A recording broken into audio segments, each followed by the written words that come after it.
de março. Mas como vi algumas coisas que não deu certo, nós estamos fazendo o aniversário do Davi hoje. É uma alegria nossa ter o Davi aqui no nosso meio, já com 8 anos.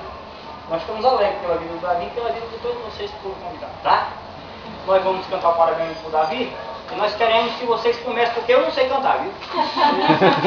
Acende a vela, Davi. Acende a vela. Olha como é que ele acende aqui. Tá tremendo aqui, né? Tá. É irmão. Pega a faca. Ficou nervoso.